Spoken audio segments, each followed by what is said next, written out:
Hello students, last lecture में हमने nervous system of fishes topic में ब्रेन का स्ट्रक्चर पढ़ा था, जिसमें हमने ब्रेन का फोर ब्रेन का स्ट्रक्चर देखा और उसमें हमने टेलेंसेफेलॉन और डायनसेफेलॉन का स्ट्रक्चर के बारे में पढ़ा था। आज हम उसके आगे के पार्ट्स को कंटिन्यू करेंगे। इस स्लाइड में हम ब्रेन का डॉर्सल व्यू और वेंट्रल व्यू देख सकते हैं। Next, mesencephalon. It is called as the side area second. Mesencephalon को हम मिड ब्रेन भी कहते हैं, जो कि ब्रेन का थर्ड पोर्शन को रिप्रेजेंट करता है। It is relatively large and consist of dorsal roof, जिसे हम ऑप्टिक टेक्टम भी कह सकते हैं, and ventral tegmentum. The tectum is composed of a number of zones of differently shaped and differently sized nerve cells और neurons. इसमें अलग अलग शेप और अलग अलग साइज की न्यूरॉन्स प्रेजेंट रहते हैं। Optic tectum of fishes has been compared to the cerebral cortex of mammals, since it possesses several layers of nerve cells.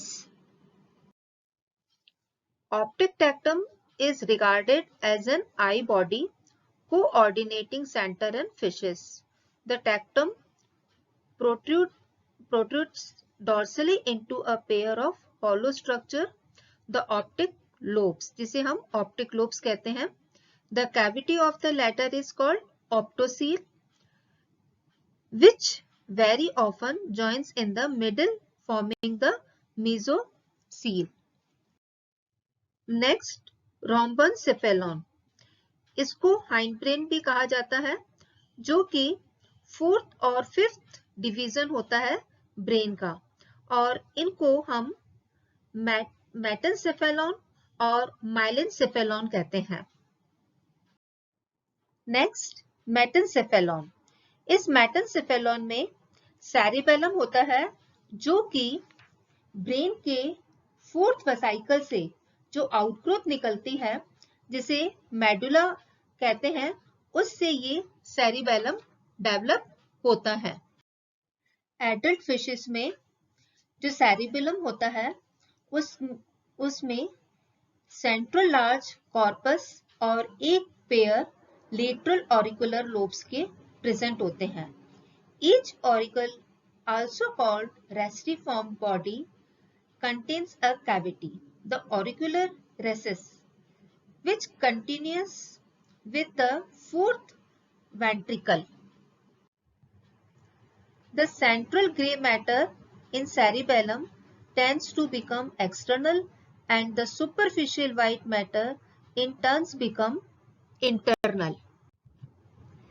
Cerebellum का मेन फंक्शन बैलेंसिंग मूवमेंट का होता है, मूवमेंट को बैलेंस करता है।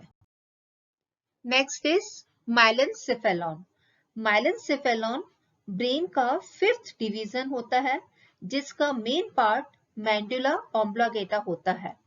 Medulla oblongata is the centre to which lead the sensory nerves except those of smell and the site.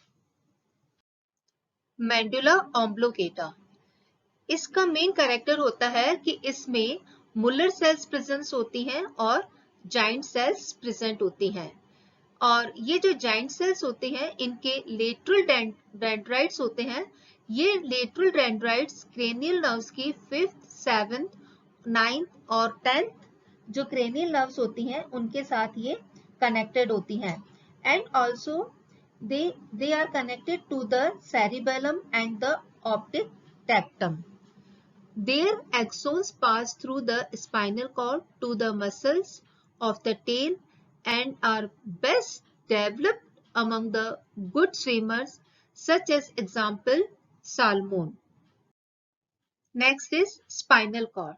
ये जो spinal cord होती है, ये फिश की बॉडी की जो लेंथ होती है, उस पूरी लेंथ के बराबर एक्सटेंड होती है, और ये अपनी पूरी लंबाई में वर्टिब्रल कॉलम से प्रोटेक्टेड रहती है और इसके चारों तरफ मेनेंजियल एनवेलप पाया जाता है।